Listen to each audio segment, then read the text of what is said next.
in their spot, you would be the same, in my view, and I would. Where do they go? I had one interesting comment.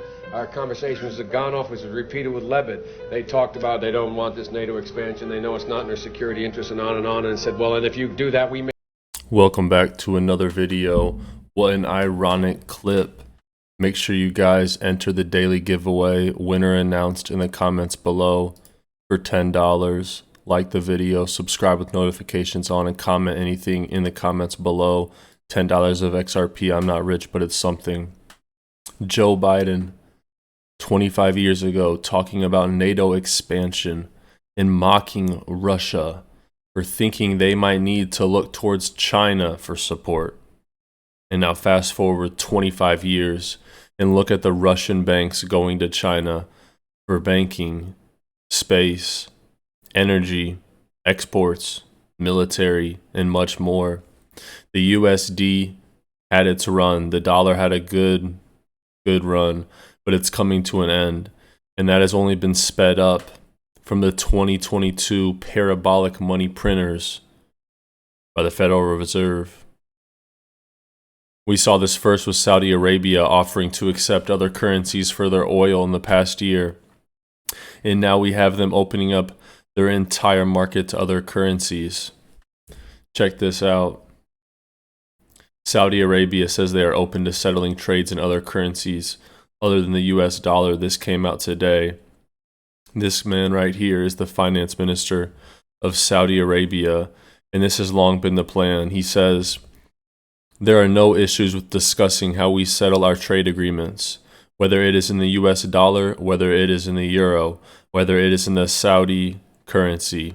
I don't think we are waving away or ruling out any discussion that will help improve the trade around the world. And don't underestimate how influential this is. The US dollar may be a paper currency, it might be a fiat currency, but you know what did back it? Petroleum, oil. For years and years and years, the Saudis, who are at the center of a lot of this oil production, only would accept oil transactions via the dollar. And that's not changing with just oil, that's changing with all other markets in Saudi Arabia. And look at this article from 2019 right here. The BRIC Nations discuss shared crypto to break away from the US dollar in SWIFT. The BRIC Nations being Brazil, Russia, India, China, comprising more than half of the world's population, discussing the benefits of a multinational cryptocurrency.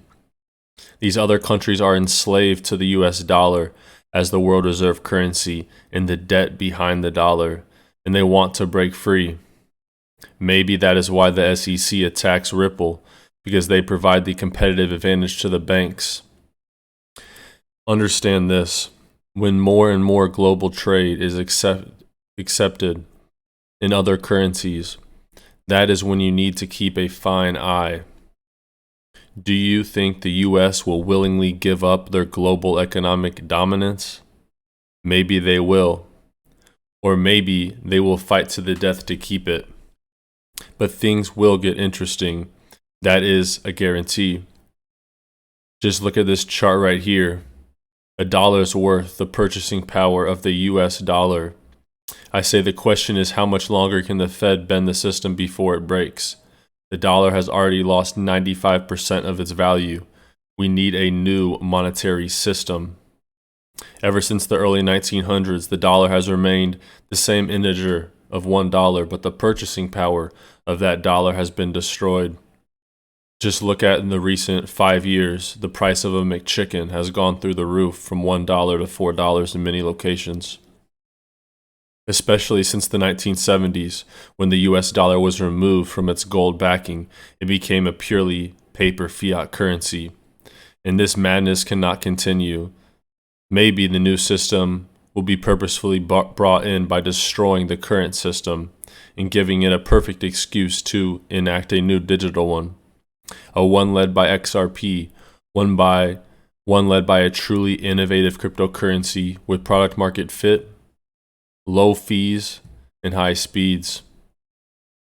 In this tweet from Library, the company who was sued for the same accusations towards Ripple, They say our impression is the XRP community holds resentment towards Ethereum because Ethereum gets to play by the rules that no one else does.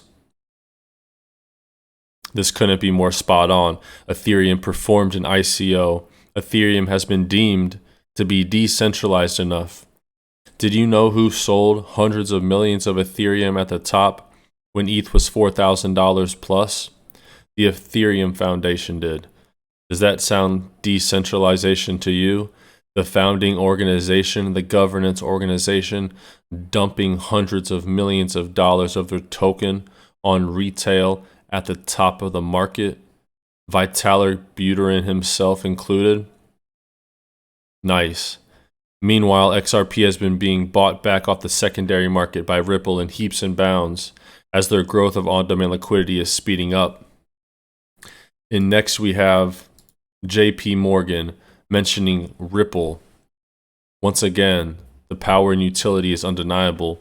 In this document, titled Unlocking 120 billion value in cross-border payments, how banks can leverage central bank digital currencies for corporates. They discuss various commercial efforts and central bank initiatives. They mention one cryptocurrency, and that is XRP and Ripple. They give ratings on low cost, instant settlement, and transparency, and Ripple gets a 100% 4 out of 4 rating on instant settlement, one of XRP's biggest sell factors. However, they knock XRP and discuss high volatility as a leading cause of limited willingness for banks to use XRP. Now, we know this is not the case.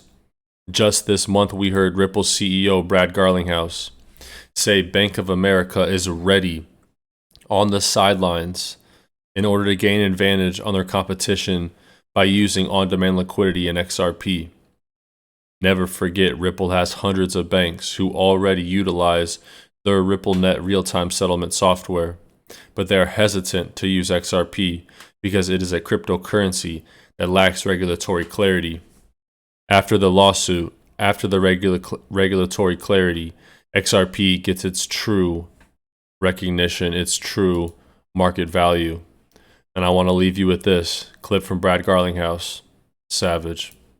Ripple definitely, since this lawsuit started, the last 2 years, we have grown gangbusters. We've signed, I think it publicly said, hundreds of customers outside the United States. Yeah. So it has affected our business domestically, and the U.S. is still the largest economy in the world, and so I clearly care about that.